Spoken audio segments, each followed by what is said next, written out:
Il n'y avait pas de banque du temps des Romains, si tu veux, comme il y a maintenant. Il n'y avait pas de lettre de change. Vraiment, ils m'ont fait une tête verte. Non, franchement, t'as vu ça un C'est peu. Hulk. On peut croire n'importe quoi à partir du moment où on est soumis. Donc on voit s'il y a moins de vapeur, bah, ça va un peu moins tourner, les boules vont tomber. Donc si mon père était parti, et si ma grand-mère n'avait pas fermé le verrou des chiottes, moi je serais pas là pour vous raconter des conneries. Ce n'est plus, l'information n'est plus le monopole de la classe dominante, et c'est la première fois depuis qu'on a des sociétés en classe avec une classe dominante. Est-ce qu'on peut greffer une tête sur un corps? Oh.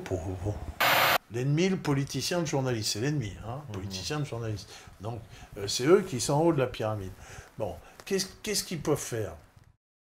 Bonsoir, bienvenue sur la Libre Antenne, comme presque tous les soirs, 21h minuit sur metatv.org, c'est la saison 2, et ce soir on est avec Alain Benajab. Ah, salut Alain. Oui, bah voilà, on te retrouve. Ouais, on me retrouve, tu vois. On te retrouve après ta maladie des poumons. En pleine forme. Tu voilà, vois. on attrape des maladies des poumons ici. Moi j'ai eu un cancer, toi tu as eu une infection. Bon. Il y a un œil des poumons, je sais pas. Est-ce qu'on aurait des ennemis Bah moi on m'a dit, regarde s'il n'y a pas du plutonium sous le canapé, alors bon j'ai regardé, il n'y a rien. Bah oui, il faudrait qu'on vive avec des compteurs Gégère hein, bientôt, parce que pour voir, ouais. On commence à gêner. Faut croire qu'on commence. Alors, bien sûr, il y a tout le monde connecté sur le chat. Kifran, Darwin, Madara, Ferenman, Paul Smith, Bryce, Sunzu, Justine, Eurasien, Robozizi, le carolingien, Karagash Espoir, voilà, le patriote, René. Voilà, il y a du monde, un quenelle ravioli. Non, raviole. Faut pas que je me gratte. Faut pas que j'ai des tics, parce que je me regarde, quand je me regarde, je dis merde, j'ai des tics. Ah non, mais t'inquiète, ils sont tolérants. Enfin, bon. C'est dépend des joueurs. Mais ils sont tolérants, et puis ils sont contents de te voir. Il y en a plein, ils disent bonjour, c'est Benajab et tout. Voilà, on est content de vous voir. Non, alors donc là, ce soir, alors, c'est un truc énorme. Hein. Je m'attaque à gros et je suis gonflé. Là, je suis complètement gonflé parce que je suis pas philosophe. Hein. Je ne m'appelle pas Lou personne. Moi, je suis qu'un pauvre technicien. Je n'ai pas fait d'études de philosophie. Mais finalement, ce n'est pas un mal. Ce n'est pas un mal parce que ma démarche, elle est un peu comme Descartes. Tu sais, je ne sais pas si tu as vu le discours de la méthode. Le discours de la méthode, ouais. Il dit, bah écoute, tout ce qu'on m'a raconté jusque-là, c'est des conneries. Je vais voir par moi-même ce qu'il en est. Je doute. Donc moi, je me situe dans la philosophie du doute, et je me suis aperçu que tout ce qui considérait la société, le social, son fonctionnement, comment fonctionne la société, eh bien, on nous a raconté que des histoires, et c'est normal, hein, c'est normal qu'on ne nous dise pas comment tout ça fonctionne, parce que nous, on est intéressé par des changements. On voudrait que ça change. Et on se pose des questions. Alors, il y a eu des tas de trucs. Il y a eu la Révolution française, ça a pris une oligarchie, on en a mis une autre. Il y a eu Karl Marx, la Révolution soviétique, on a pris une oligarchie, on en a mis une autre.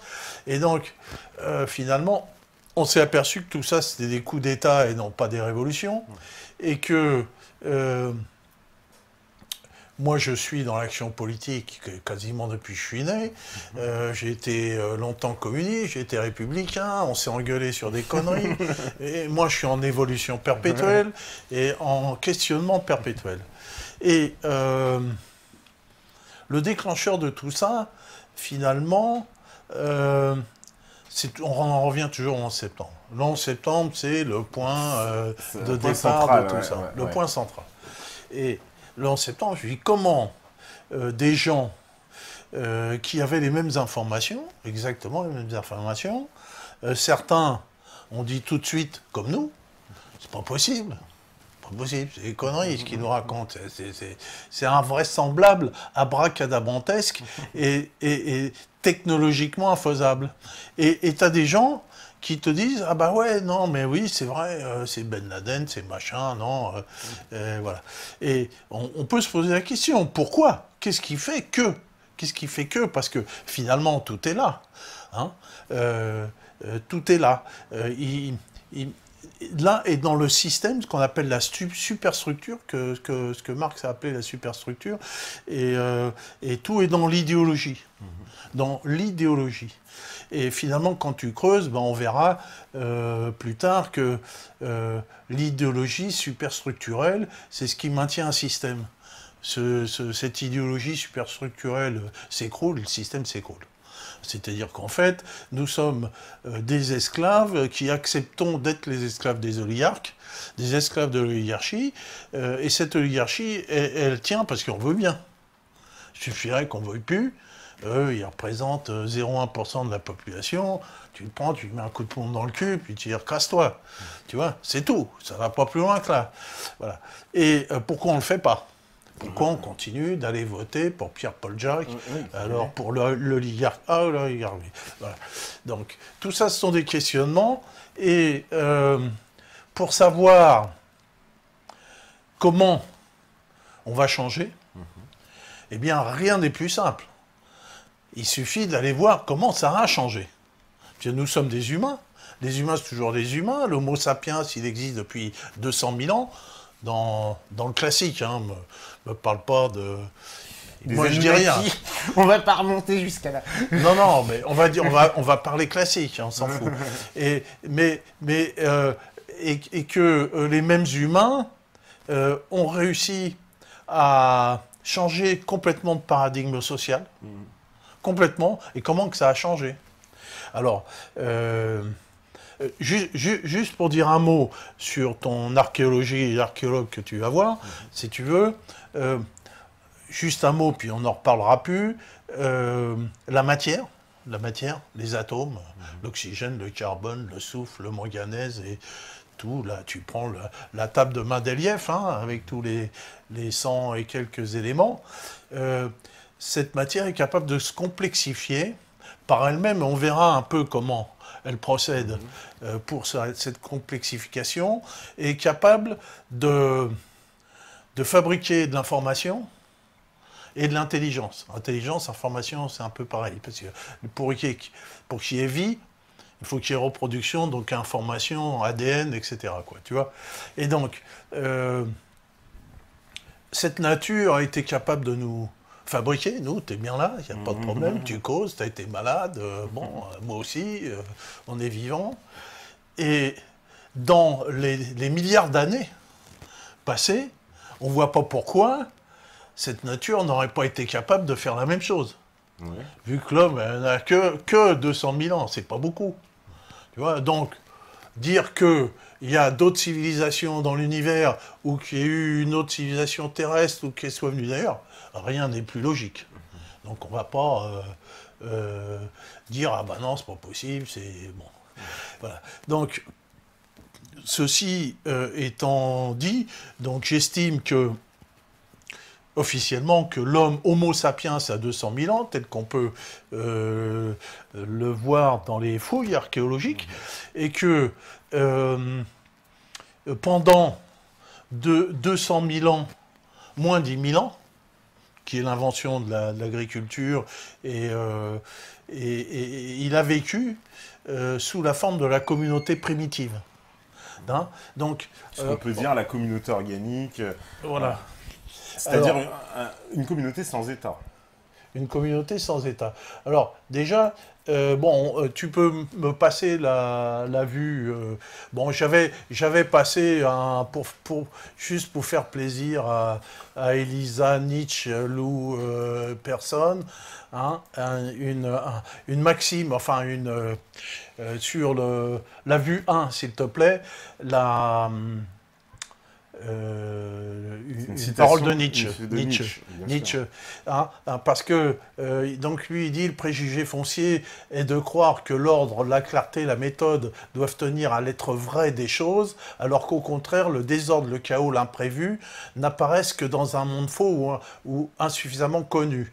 Bref, une erreur. C'est là un préjugé moral qui vient de ce que l'homme sincère, digne de confiance, est un homme d'ordre, de principe et à coutume d'être, somme toute, un être prévisible et pédantesque. Mais il est tout à fait impossible de démontrer que l'en soi des choses se comporte selon cette définition du fonctionnaire modèle. C'est-à-dire qu'en fait, on parlera du chaos, Hein.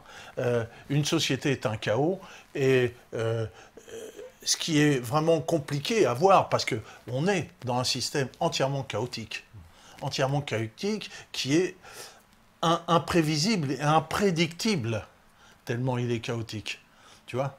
Et donc, les choses ne sont pas faciles. À la fin, nous allons faire un peu de prospective, mais c'est de la pseudo-prospective selon des technologies qui existent déjà, mais qui ne sont pas encore dans le grand public. Donc, c'est de la petite prospective, quoi, tu vois.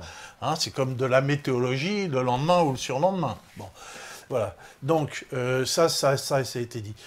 Passe-moi la vue suivante, s'il te plaît. Donc, là, on voit des gens qui vivent en communauté primitive encore. Encore aujourd'hui. Ça existe. Voilà. Sûr. Et donc, des gens qui utilisent des paradigmes sociaux, c'est pas les humains tous, tac, une date, paf, on change. Non.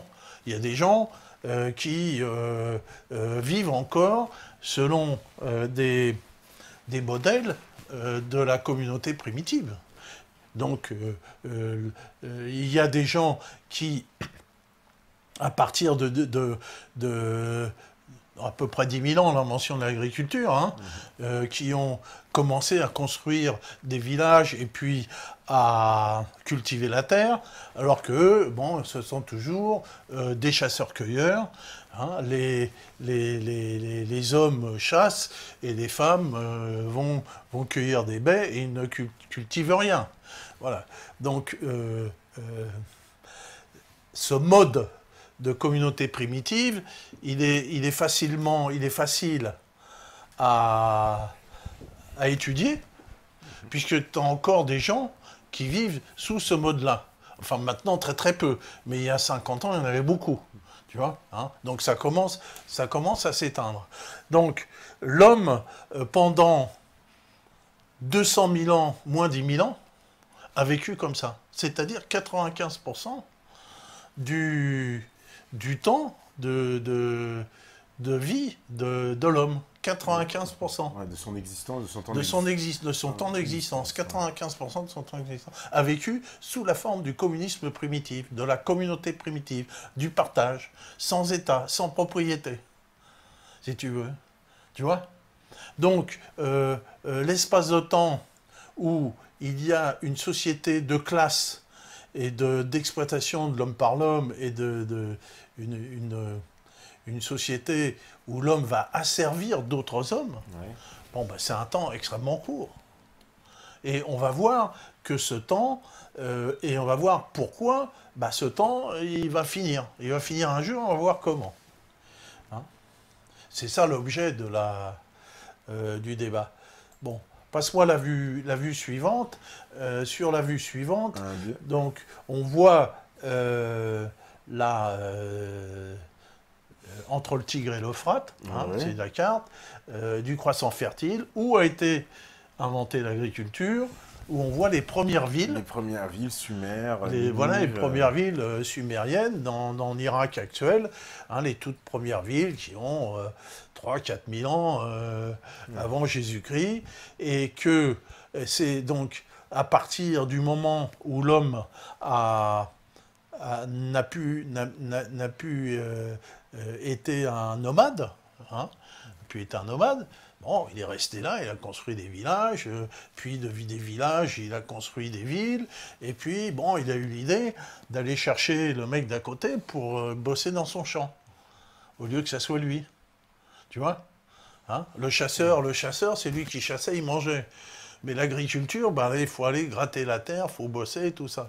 Donc, à partir du moment... il y en a un qui était plus feignant que l'autre, quand même, alors. Ah, bah, il y en a un. En fait, tout ça, ça s'est fait militairement. Il y a un qui était plus fort militairement que l'autre, qui était capable de rapter des esclaves dans les villes voisines et de les faire bosser dans son champ. Et ce système-là a perduré très très longtemps, hein, le système donc esclavagiste, puisque l'esclavage a été aboli au XIXe siècle, tu vois, hein, alors que en Occident, le mode de production esclavagiste, il s'est terminé au XIIe siècle, à peu près, quoi. Tu vois. c'est sans compter avec la traite négrière aussi. Alors. Comment? Bah, la traite négrière, c'est après le XIIe siècle. Le... la traite négrière. Ah oui, non, je te parle, oui, je te parle bien sûr, mais je te parle en Occident, le mode de production qu'il y avait chez nous. La traite négrière. Sur le sol occidental. Sur le sol occidental. D'accord. Hein, sur le sol occidental, ce mode de production esclavagiste a été jugé inefficace. Et on est passé au capitalisme. Voilà. Bon, mais ce mode de production s'est trouvé intéressant dans d'autres zones. C'est pour ça que ça a perduré, quoi, tu vois. Donc, c'est pour ça que je te dis, les paradigmes ou les modes de production ou les systèmes, si tu veux, ils ne disparaissent pas tous au même moment. Ils finissent tous par disparaître à un moment donné, mais il y a un début à un endroit et puis ça dure un moment. Mais pour nous, ça fait du temps, mais dans les temps historiques, c'est rien, quoi, tu vois. Il ne faut pas oublier que l'homme a 200 000 ans. L'esclavage a commencé. Alors l'agriculture, moins 10 000 ans. Les premières villes, c'est moins 3 000, moins 4 000 ans, si tu veux, tu vois. Et il y a eu un moment où l'agriculture a vécu sans esclavage. Tu vois, alors on va voir une image que... Tu me passes l'image suivante, s'il te plaît. C'est cette vue que j'ai déjà montrée, qui se passe dans l'Ukraine actuelle, avec la limite du Dniepr, où sur la rive est du Dniepr, il y a les Indo-Européens Kourganes, et qui ont une idéologie suprémaciste, une hiérarchisée, qui est attestée par ces fameux Kourganes où c'est une tombe de chef, tu vois, donc il y a juste un chef avec ses outils et ses armes, ses chevaux, ses esclaves, etc. Et que à l'ouest du Dniepr, il y a des civilisations dites de l'Europe ancienne, c'est-à-dire agricoles, qui ont déjà des maisons de pierre, et les sépultures sont égalitaires. Quand on prend les sépultures, on voit des hommes, des femmes, des enfants en même temps. Donc on ne voit pas de hiérarchie particulière, si tu veux. Donc, si tu veux, la sépulture te donne une idée de l'idéologie des gens. Et donc, on voit que ces gens des Kourganes qui avaient dressé des chevaux, inventé la roue et commencé à la métallurgie du cuivre, et que ces gens-là ont été plus forts militairement, ont envahi, ont passé le Dniepr, ont envahi toute l'Europe occidentale et l'Europe du Sud, et ont bâti des sociétés syncrétiques qui étaient basées aussi sur la pierre et sur l'agriculture, mais avec l'idéologie des autres, l'idéologie hiérarchisée et suprémaciste et de classe, si tu veux, de classe sociale, et qui ont amené ces sociétés de classe d'abord dans les Balkans, puis en Italie, etc. Sociétés de classe qui sont basées, on verra tout de suite, qui sont toujours basées sur les trois ordres, les combattants, les prêtres, qui disent la parole d'évangile, c'est-à-dire qui vont, au travers d'une religion, faire accepter leur soumission aux autres, et puis ceux qui bossent, les esclaves. Donc c'est toujours cette même... À partir du moment où va naître des sociétés de classe, dans lesquelles il y a une classe soumise et une classe qui va soumettre les autres, il y aura toujours, et toujours maintenant, une classe de clercs pour raconter les bobards. On va dire que les clercs, aujourd'hui, c'est les gens de la télévision. Voilà, t'as le pape des clercs, t'as Bernard-Henri Lévy, t'as Jacques Attali, après t'as les petits connards qui vont jaspiner dans le poste, qui vont raconter des conneries sur BFM TV, les curés, quoi, c'est pareil. Bon, je m'excuse pour les chrétiens, mais bon... ils nous excuseront. Bon, mais... si tu veux, on peut voir que l'idéologie est toujours au départ quelque chose de positif. La croyance est toujours quelque chose de croyable. Tu ne peux pas faire croire quelque chose qui ne soit pas croyable. Et donc on arrive toujours à partir d'idéaux élevés à les retourner pour faire accepter aux gens leur soumission. C'était vrai pour le christianisme, comme c'est vrai aujourd'hui avec l'idéologie républicaine et de démocratie qui va te dire que tu vis en démocratie, en république, alors que tu vis en oligarchie. Ouais. Hein? Alors que les chrétiens, ils disaient, mais vous les uns les autres, tous les hommes sont frères, puis ils allaient massacrer les Arabes à côté. Ah ben non, mais lui, il n'est pas chrétien, hein. Tuez-les tous, Dieu reconnaîtra les siens. Donc, on arrive toujours à se démerder, quoi. Nous, on vit en démocratie, mais pas les terroristes. Non. Ah, tu fais de l'apologie du terrorisme, bah, là, tu n'es plus en démocratie. Donc, il y a des choses qui sont identiques. Donc, on voit que entre moins 10 000, moins 3 000, a commencé à naître des sociétés qui étaient divisées en soumis et en tyran, on va dire, hein, en oligarchie et en soumis. Hein, où tu as un tyran, enfin tu as toujours une oligarchie. C'est-à-dire un petit groupe de personnes, qui concentrent tous les pouvoirs, la richesse, etc. Voilà. Donc, on voit bien comment que ça se passe. Et donc, tu me passes donc la vue suivante. Donc, on passe assez rapidement là-dessus parce que on en a déjà un peu parlé de tout ça. Ah oui, hein, oui, le fameux marteau. Voilà. Et puis, au XIIIe siècle, on va passer au capitalisme. C'est un autre système. Alors, bien évidemment, le capitalisme, c'est une société c'est une société d'exploitation de la même manière avec des soumis et une tyrannie. Bon, hein, mais il y a une différence avec l'esclavage qui a permis de faire exploser ce qu'on appelle les forces productives. Parce que la société esclavagiste, elle se développait pas, quoi, tu vois, hein, parce qu'il y avait des esclaves pour faire le boulot. Pourquoi tu allais mettre des machines, de la mécanique, inventer des trucs, alors tu dis, bon, allez, l'esclave va labourer le champ, sinon je t'ouvre la gorge. C'est la raison pour certains d'ailleurs qui remettent en cause la technicité des Grecs, parce que pour eux, les Grecs pratiquaient l'esclavage. Donc il dit voilà. J'allais justement en parler, parce que justement, les Grecs avaient inventé plein de trucs. Ils avaient inventé le moulin à eau, ils avaient inventé le moulin à vent, mais ils ne l'utilisaient pas. Mais pourquoi ils l'utiliseraient? Et on verra aujourd'hui, à la fin, où il y a plein d'inventions, il y a plein de choses qui existent qu'on n'utilise pas. Moi, j'estime qu'on a à peu près 50 à 100 ans de retard dans la technologie utile à tout le monde par rapport à ce qui pourrait être.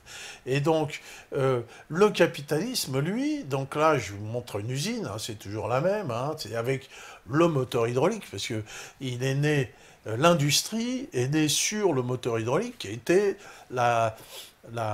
comme le moteur à vapeur qui a été la deuxième révolution industrielle, la première révolution industrielle est née avec le moteur hydraulique qui a été largement utilisé jusqu'au milieu du XXe siècle.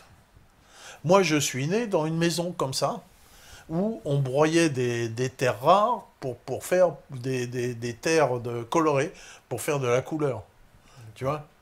Donc, moitié du XXe siècle, toute la métallurgie était dans Savoie, en Suisse, parce qu'on faisait tourner les tours, les fraiseuses, avec un moulin, et puis tu avais un maître arbre qui traversait l'atelier, puis tu avais toutes les poulies qui partaient sur les machines-outils. Tu vois ? Ça marchait comme ça. Voilà. Et donc, cette première révolution industrielle, d'où est parti le capitalisme, est née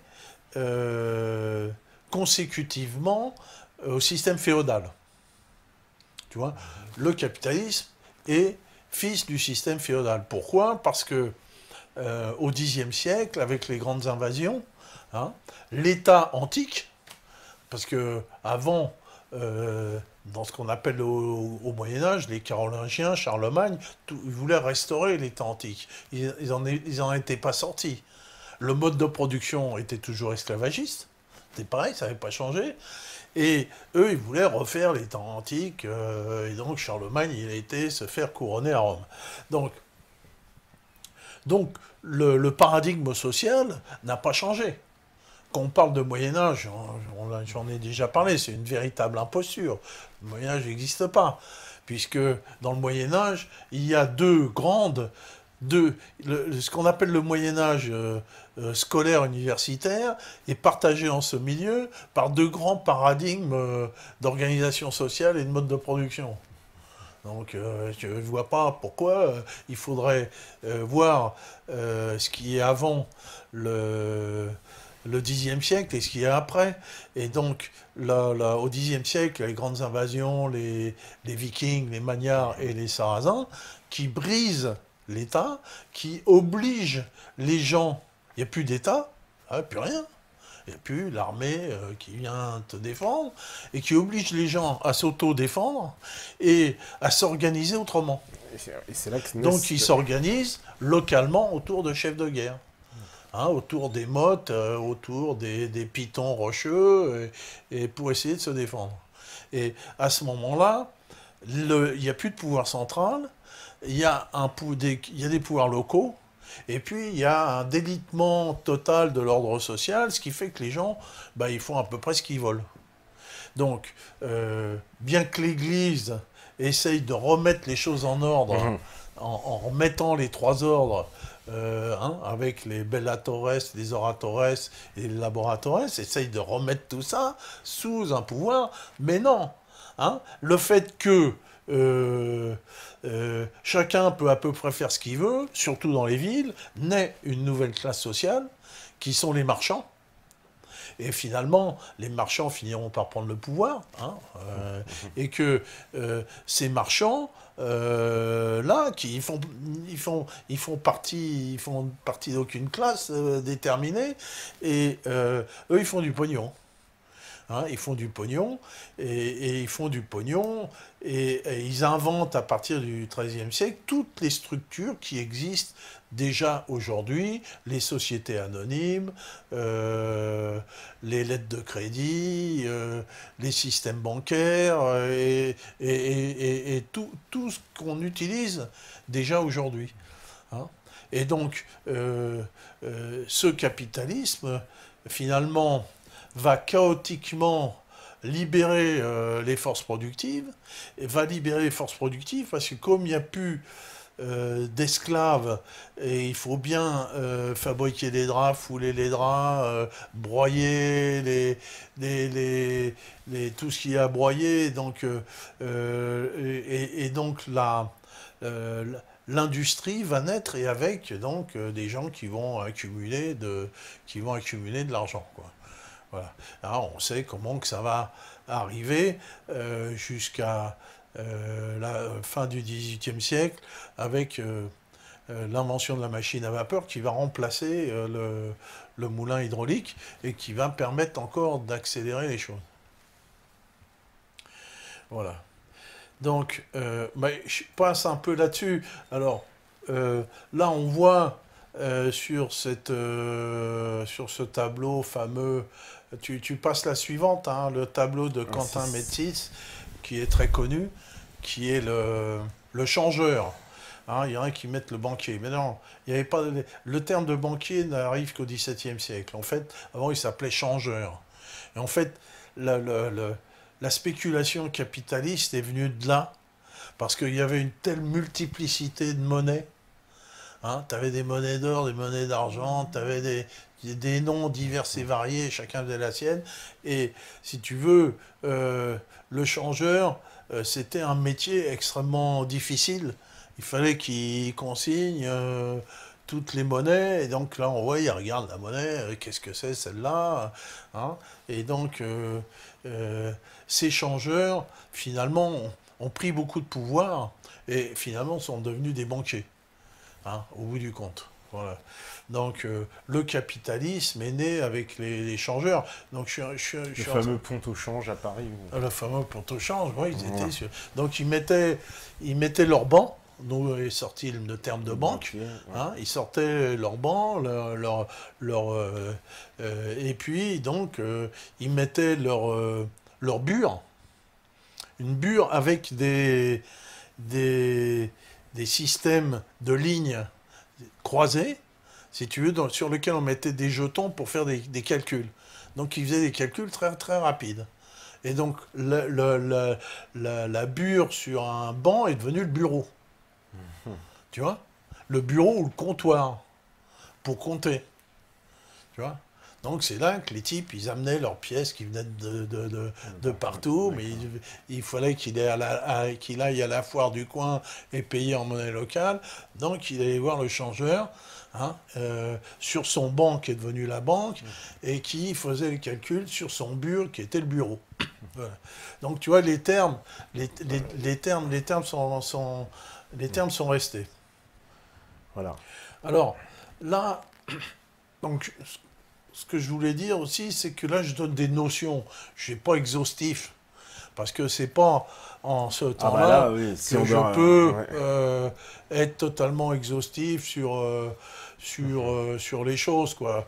Il faut que les gens, ils s'apprennent à lire. Par exemple, moi, je lis en ce moment un livre extrêmement intéressant qui est La naissance du capitalisme au Moyen-Âge, de Jacques Hertz, alors que tout le monde, jusqu'à présent, pensait que le capitalisme, c'est du 18 ou 19e siècle. C'est pas vrai. Le capitalisme, c'est date du 13e siècle, la révolution industrielle également. Et donc, c'est extrêmement intéressant de voir aujourd'hui comment c'est né, tu vois. Pratiquement, quand tu lis le bouquin, tu vois pratiquement comment est né le capitalisme. On parle, par exemple, c'est vrai, de l'apparition des villes. On parle de l'apparition des villes par rapport à la naissance du capitalisme. C'est fortement lié. Oui, c'est fortement lié, tout à fait. Tout à fait. Et on voit que y a l'effet de réseau qui joue, si tu veux, l'effet du chaos. Le chaos, si tu veux, on va revenir tout de suite après sur le chaos. Le terme de chaos, ça vient de chaos. Ça vient de gaz, tu vois, hein? Ça vient de gaz. Oui, c'est en néerlandais, hein? Et donc le gaz, c'est la première description d'un chaos, c'est-à-dire que dans un élément clos, tu as des molécules qui s'entrechoquent selon un mouvement brownien, si tu veux, hein, et que chaque molécule a la même probabilité que les autres de rencontrer n'importe quel autre. Mais on sait que quand tu vas comprimer ce gaz, tu vois, tu vas générer de l'énergie.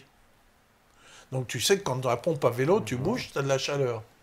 Hein? Donc selon l'équation d'Avogadro, PV égale nRT, c'est-à-dire que la pression et le volume est en gros égal à la température, avec la constante d'Avogadro. Hein? Donc, et on sait qu'en frigo, c'est pareil, quand tu vas décomprimer quelque chose, tu vas créer du froid. Tu vois, hein? Donc, et donc il y a cet effet dans les villes, où les gens sont les uns sur les autres, et donc ils interréagissent les uns sur les autres, tu vois, ils échangent de l'information énergie, on verra tout à l'heure que l'information et de l'énergie, ça peut être la même chose, et que et donc, effectivement, ça amène à une complexification de l'ensemble. On verra tout à l'heure comment procède la complexification dans des systèmes qu'on appelle loin de l'équilibre. Hein, voilà, prise de tête. Hein, bon. Et donc, là, je vois... Parce qu'il y en a qui font remonter, ils remontent aux Romains pour dire le capitalisme. C'était pas vraiment le capitalisme des Romains. Bon, il y avait évidemment des marchands. Il y avait des marchands, mais il n'y avait pas la structure exactement similaire à celle que nous avons, avec les mêmes termes, les mêmes mots. Il n'y avait pas de banque du temps des Romains, si tu veux, comme il y a maintenant. Il n'y avait pas de lettre de change.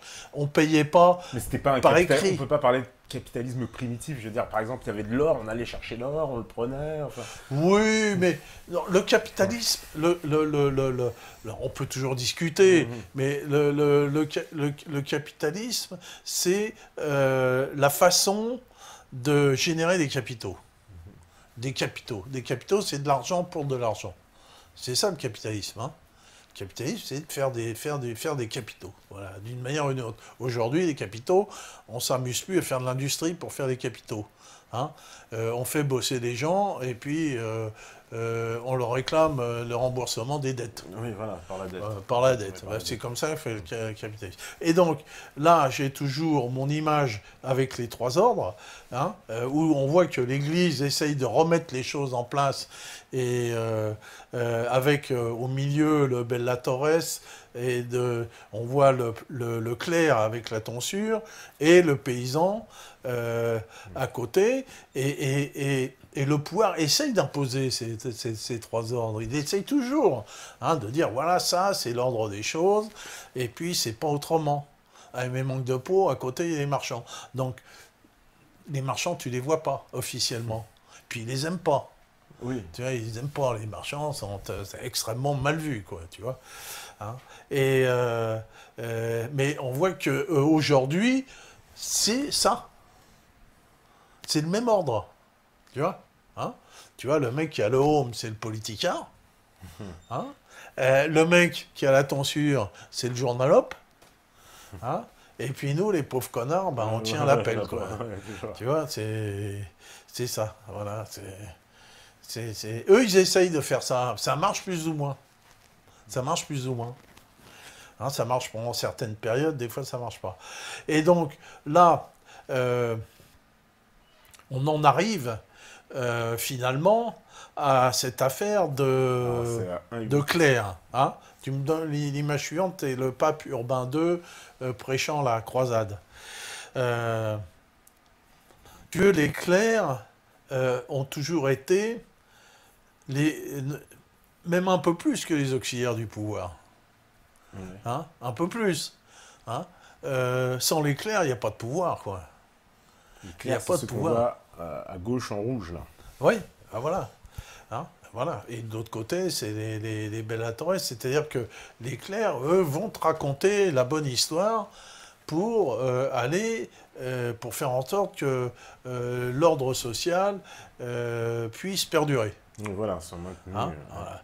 Donc, ils vont te raconter. Alors, encore une fois, je ne critique pas l'Évangile, ni Jésus-Christ, ni je sais pas quoi, mais les clercs, à partir de l'Évangile qui racontait l'égalité des hommes et le sacrifice d'un, eux, ils en ont fait une autre histoire, quoi. Hein? Parce que tu vois bien que dans l'histoire de la religion chrétienne, tu as l'Apocalypse de Jean, hein, qui est l'Évangile et l'égalitaire, etc. Tous les hommes sont frères.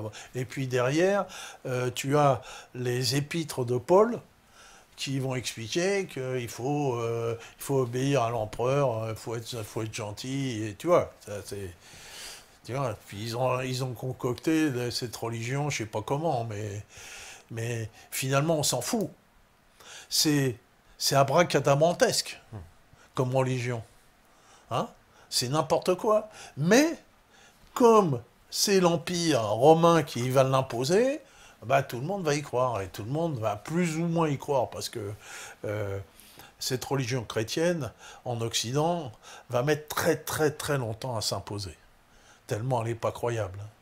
Et que les gens, pendant très longtemps, continueront chez eux à croire dans les religions anciennes, dans l'arbre aux fées, hein, comme Jeanne d'Arc, hein, Jeanne la Pucelle, l'arbre aux fées, et que moi qui vais très très souvent à la basilique Saint-Denis, je n'y vois absolument pas un temple chrétien. J'y rentre, je vois un temple au soleil levant. Donc il y a toutes les marques, tous les signes du païen dans cette basilique. si tu veux. Là, tu vas en faire sauter plus d'un sur leur chaise, quoi. Non, mais bien sûr, tu te rappelles qu'avec mon petit pote Romain, voilà, donc il est venu faire une émission sur la... sur le dieu Toutati, ouais, voilà, le fameux dieu devenu Saint-Denis. Et puis sur la fleur de lys, et qui venait de... Oh, j'ai oublié le terme, hein, qui était un signe du soleil levant, finalement. Et on voit que l'abbé Sugère, il a passé sa vie à transformer l'ancienne religion en nouvelle religion. Hein, puis il y a l'histoire de Constantin qui a été adoubé par les prêtres gaulois à Saint-Denis, à l'endroit à Montjoie, hein, et qu'on lui a donné de son labarum, son enseigne, son ancienne avec les 3 soleils, et qu'on sait bien que Constantin, il n'était pas vraiment chrétien, et il adorait le soleil. Oui. Hein, et il a battu Maxence avec des soldats gaulois, si tu veux. Et donc lui, il a été intronisé dans l'ancien rite, dans les croyances anciennes, la croyance du soleil levant, tu vois. Hein, voilà. Il faudrait qu'on fasse une émission sur la basilique Saint-Denis, je te montrerai tous les signes, le soleil tournant, les tricelles, et il y en a partout, si tu veux. Hein, et pourquoi pourquoi l'église, le chœur est face à l'est? Toutes les cathédrales, le chœur l'église est est-ouest et nord-sud. Toutes. Et le prêtre, avant Saint-Pie V, il officiait face à l'est, face au soleil levant. Et que tu vois au nord, tu vois les couleurs pourpres du soleil levant. Bon, enfin, c'est comme ça. Bon, toujours est-il que ces pauvres prêtres au Moyen-Âge, ils ont ramé dur pour ramener cette religion catholique. Et tu te rappelles qu'on a fait beaucoup d'émissions sur Jeanne la Pucelle, qui s'est jamais appelée Jeanne d'Arc. Quand tu vois son procès, ce qu'elle raconte, jamais elle était chrétienne, quoi. Ouais. Jamais. C'est pas possible, tu vois. Bon. Enfin, passons. Elle a été canonisée. Voilà. Bon. Donc on voit bien que le clerc, il est là pour que tout ça fonctionne. Et il est là pour faire croire. Et on peut t'assurer que on peut croire à peu près tout. Tout est croyable. Et que la croyance n'a rien à voir avec le vrai ou le faux, c'est-à-dire avec quelque chose qui soit cohérent, si tu veux. Hein. La croyance est liée à la crédibilité. C'est tout. C'est-à-dire celui qui est crédible, eh bien, il peut faire croire n'importe quoi et qu'il y a eu un avion sur le Pentagone. Tu vois ? Et que la Vierge a conçu dans l'Immaculée Conception. Tu vois ? Et tu peux tout croire, n'importe quoi. N'importe quoi. Tout ce qui est en dehors, si tu veux, de l'approbation technique, ben tu peux croire n'importe quoi. Et que je donne toujours cet exemple du 11 septembre. Il y avait l'Humanité en face chez moi encore, si tu veux, à Saint-Denis. Hein, donc j'avais beaucoup d'amis qui étaient encore journalistes à l'Humanité, et je les ai fait venir chez moi, je leur ai expliqué, voilà, le trou, le Pentagone, l'avion, on leur a expliqué le truc. Et le mec qui était chargé de la rubrique, pas le rédacteur en chef, mais juste en dessous, il m'a répondu, c'est pas possible. Pourquoi ? Parce qu'ils n'ont pas pu faire ça, ce qu'il m'a répondu. Ils n'ont pas pu faire ça. Donc il m'a donné un argument religieux, et non pas un argument technique. Et ils n'ont pas pu, ils n'ont pas voulu, ils sont partis en courant de chez moi, quasiment, quoi. Si tu veux, tu vois. Il dit non, c'est pas possible, j'étais un hérétique. Eux, ils étaient dans la religion, pourtant, des soi-disant cocos, quoi, tu vois. Hein? Ils n'ont pas pu faire ça. Tu vois que quand ils disent, alors que techniquement c'est abracadabrantesque, que ça ne tient pas debout une seconde, tu vois, que des gens apparemment sensés, hein, te donnent comme argument, ils n'ont pas pu faire ça, donc tu vois la puissance extrême de l'idéologie dominante. Hein. C'est pour ça que tu me mets la vue suivante de Karl Marx. D'abord, je dis, je suis pas marxiste. Hein. Oui, moi, je suis rien. Hein, je suis tépiste ou benajamien, mais je suis rien du tout, hein, surtout. Hein. Mais, si tu veux, Karl Marx, il a émis une idée intéressante, hein, parmi des tas de conneries. Alors, il dit des idées intéressantes, des conneries, et beaucoup de choses qui sont incompréhensibles. Complètement incompréhensibles. C'est abscon. Ça n'a ni queue ni tête. Et moi, j'ai été communiste. J'ai été à l'école centrale du Parti communiste. Hein. J'étais un chef coco. Et j'ai eu des cours de philo-marxiste. Et à la fin du cours, le prof, qui est un grand prof de philo, et donc il dit, voilà, ceux qui pensent avoir compris Marx, c'est qu'ils n'ont rien compris. Voilà, donc c'est pour te dire que des fois la philosophie c'est n'importe quoi. Bon, enfin, non, mais ma chère Lou, personne... non. Tu vas te faire engueuler. J'ai pas dit ça. Bon, alors, donc Marx dit les idées de la classe dominante sont à toute époque les idées dominantes. En d'autres termes, la classe détentrice de la puissance matérielle dominante de la société représente en même temps la puissance spirituelle qui prédomine dans cette société. Hein. La classe qui dispose des moyens de la production matérielle dispose en même temps et par là même des moyens de la production spirituelle. On le voit tous les jours.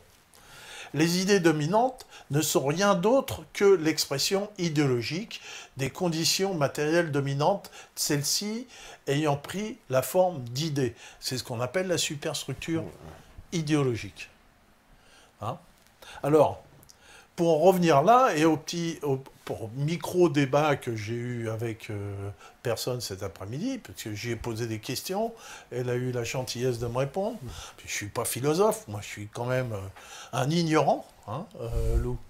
Je suis un ignorant, et elle m'a traité d'ignorant des fois, mais venant d'elle-même, j'ai pris ça comme un compliment. Ah.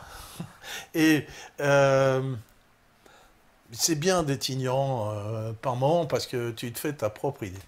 Et donc, jusqu'à présent, il y a eu deux façons de considérer comment le paradigme social, si tu veux, hein, de considérer la société. Il y a la conscience qui fait la société. Hein, ça, c'est le modèle un peu hegelien, c'est le modèle idéaliste. Les idéalistes disent, ta conscience fabrique les rapports sociaux. Tu vois, tu as une bonne conscience, tu auras des bons rapports sociaux, tu as une mauvaise conscience, tu as des mauvais rapports sociaux. C'est hyper schématique, ce que je dis, mais je suis obligé. Hein, c'est ce qu'on appelle l'idéalisme, c'est-à-dire la conscience passe avant le matériel et les rapports sociaux. Donc il faut être bon, donc on va prêcher pour que les gens soient bons. Et derrière, Marx, il inverse les choses. Hein, il inverse les choses. Marx, il se situe dans le courant de la philosophie de la praxis, hein, avec Kant, justement Kant, le début des Lumières, mais avant, il y avait Aristote, quand même, qui commence avec les prémices grecques, mais ce n'était que des prémices, et donc Marx inverse Hegel, et il dit, c'est la pratique qui crée la conscience, la pratique sociale, voilà. Et non pas la conscience qui crée la pratique sociale. Hein, pour Hegel, c'est le contraire. Voilà. Et on a vécu jusque-là, jusque moi. Et moi, je dis autre chose. Je dis, c'est ni l'un ni l'autre. Je dis, c'est l'outil en interaction avec la méthode qui crée la pratique sociale, qui elle-même crée la conscience. Donc moi, je reviens, je donne la prime à l'outil. Pour moi, c'est l'outil qui crée. Et j'ai déjà expliqué, on a déjà fait des exposés sur l'évolution de l'humanité. C'est-à-dire que les hommes primitifs sont distinguables par les outils qu'ils utilisent. C'est comme ça qu'on les classe. Voilà, toi, tu as un biface machin, donc là, toi, tu as fait un truc comme ça. Le Néandertal, il a des outils comme ça, etc. Et donc, on a toujours classé les hommes d'après les outils, mais on les classe toujours d'après les outils. Et donc, ça va être donc la finalité, pour moi, c'est que c'est bien l'outil, ici, qui va créer notre conscience. C'est-à-dire, notre outil, ici, l'électronique et tout le bazar, qui crée un réseau, qui va créer une pratique de réseau. Donc la pratique sociale va être une pratique de réseau, et dans cette pratique de réseau, nous aurons forcément une société de partage. Et on va voir que le réseau va favoriser la société de partage et va favoriser l'émergence d'un retour à une communauté de partage, à une société supérieure à la communauté primitive. C'est un retour, finalement, après une courte période de société pyramidale et de classe, si tu veux. Courte période. Et ça voudrait dire que la société de classe va s'effacer. Oui, et on va voir comment. Parce que dans un réseau, il n'y a pas de classe. Il ne peut pas y avoir de classe dans un réseau. Le réseau est fait comme ça. Un réseau, tu as des nœuds et tous les nœuds sont égaux. C'est comme ça. Sinon, ce n'est pas un réseau. Voilà. Donc, moi, je vois bien que sur mon Internet, je raconte ma sauce. Et puis, Ariane Walter raconte... Salut Ariane, j'espère que tu es là. Elle raconte sa sauce. Et puis, notre ami Lou, personne, raconte la sienne. Chacun raconte la sienne, si tu veux. Et... moi, j'ai 5000 amis, j'ai 3000 personnes qui me suivent, et puis les autres. Puis on sait que Pouffa, tout ça s'étend, si tu veux. Et moi, toi, tu étais dans un parti, tu étais l'UPR, t'es sorti. Quelle idée d'avoir un parti politique aujourd'hui? Ça n'a aucun intérêt. Moi, je crois plus au parti, mais bon, c'est autre chose. Moi non plus. Moi non plus. Forcément, ta pratique de réseau t'a fait que tu crois plus au parti. Moi, je croyais encore, mais après la pratique de réseau, je me dis, mais tout ça, c'est des conneries. Moi, j'ai 8000 personnes qui me suivent. L'UPR a combien d'adhérents? Ils en ont, je sais pas, 7000, je crois. Ben voilà. Donc, moi, tout seul, j'ai 8000 personnes qui écoutent mes conneries. Peut-être pas tous, parce que, bon, mais c'est tout ça, c'est chaotique. Mais bon, tu vois que déjà, la pratique de réseau nous a changé, nous. Moi, je dis, je ne suis plus du tout le même qu'il y a 3 ou 4 ans. Je m'engueulerai plus avec toi sur cette histoire de République et de trucs dont on n'a rien à foutre. Rien à branler. Voilà. Nietzsche, on en a déjà parlé. Non, on a déjà vu ça. Bon, donc... il va y avoir la première pause, mais on a encore 5 minutes. Oui, alors on peut prendre des questions, tiens. Alors, qu'est-ce qu'on me dit? Est-ce qu'il y a des questions? Parce que j'ai pas vu. On me dit Pierre Hillard ne serait pas d'accord. Que pense Alain de l'anarcho-volontarisme? Alors, je sais pas ce que... L'anarcho-volontarisme. Je sais pas ce que c'est. On nous a mis une définition wikipédienne. L'idéologie volontariste se réclame de l'héritage individualisme du libéralisme classique. Une partie des volontaristes rejette fondamentalement l'État, qu'ils considèrent comme une institution criminelle et comme le premier ennemi de la liberté et des droits naturels. Ils rejettent le système électoral et considèrent toute forme de pouvoir politique, même issue des urnes, viole par essence la souveraineté de l'individu. Oui, tout à fait d'accord. Moi, je suis libéral communiste. Libéral communiste? Oui. C'est pas un peu un oxymore? C'est pas un oxymore, un libéral communiste? Non, pas du tout. Ah non, parce que c'est l'ennemi. L'ennemi tu veux, la politique, c'est la bataille sur les mots. L'ennemi arrive à toujours transformer les mots. Ouais, mais libéral, c'est... Libéral, c'est... Le libéralisme, au départ, au 19e siècle, c'est bâtir une société du maximum de liberté pour le maximum de gens. C'est ça, le libéralisme. Ok. Ouais. Voilà. Alors, que les gauchistes de merde, qu'ils aillent tous aux gémonies, ils ont réussi à faire changer, parce que les gauchistes, c'est les alliés du système. Oui, mais justement, eux, ils ont retourné le truc. Les gauchistes, justement, ils ont poussé cette logique de la liberté pour tous. Ça nous donne, à la fin, le mariage gay, ça nous donne le gender, c'est-à-dire qu'il faut que l'homme soit absolument l'égal de la femme, il faut que femmes... Non. Parce que là, t'arrives pas... c'est ça, le libéralisme. Oui, mais c'est un faux libéralisme. C'est un faux libéralisme. Ouais. Moi, je parle de libéralisme, le maximum de liberté pour le maximum de gens. C'est-à-dire que moi, je suis, comme toi, contre l'État. L'État, c'est la structure tyrannique. Ouais. Hein? L'État, c'est le contraire d'une république véritable. Admettons qu'il y en ait une. Une république, la république, c'est le pouvoir du peuple, théoriquement. Hein? Et l'État, c'est le pouvoir sur le peuple. Or, les libéraux ont toujours été contre l'État, si tu veux. Bon, voilà. Mais maintenant, on dépasse tout ça. Si tu veux, lui, là, ce qu'il dit, il a tout à fait raison. Mais je pourrais dire que je suis libéraux-anarcho-communiste. Allez. Alors, on me dit, ne préfères-tu pas le mot national-républicain que je préconise? Comment? On me dit, mon cher Alain, ne préfères-tu pas le mot national-républicain? Mais on peut utiliser si on veut.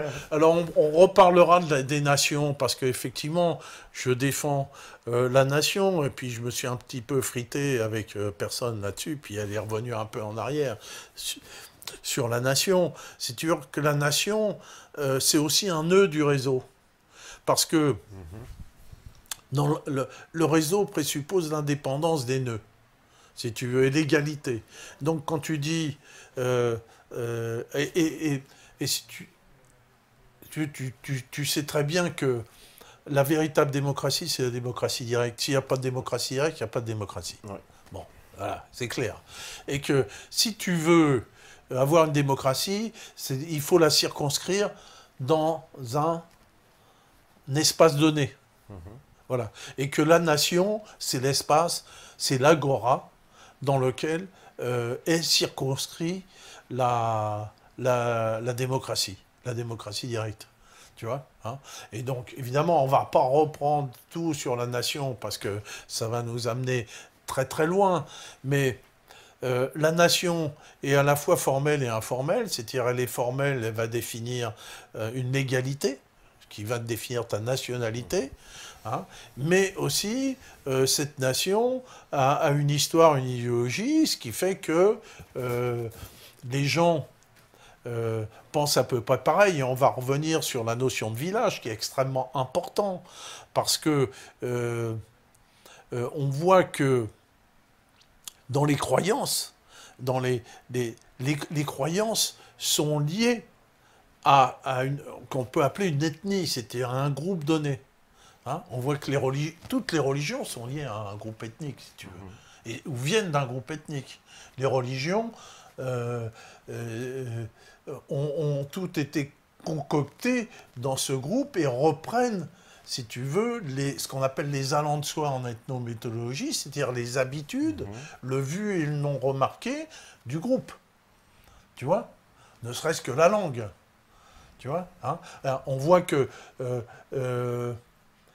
quand il y a échange d'informations, 90% est connu, il y a déjà la langue, et puis toute l'idéologie, puis on est d'accord presque sur tout, et que les informations que je vais transférer, c'est presque rien par rapport à l'ensemble des signaux échangés. Tu vois? Donc, il faut déjà être au parfum. Si tu n'es pas au parfum, tu ne vas rien comprendre.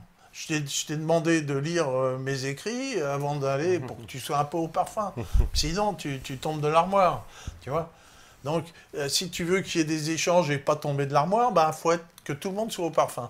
Pour que tout le monde soit au parfum, il faut que tout le monde soit dans un même groupe. Et pour être reconnu dans le même groupe, il faut avoir des rites communs. C'est les rites de reconnaissance qui vont créer cet esprit d'appartenance. Donc la nation est à la fois appartenance formelle et légale, mais aussi appartenance culturelle. Il y a les deux qui fonctionnent.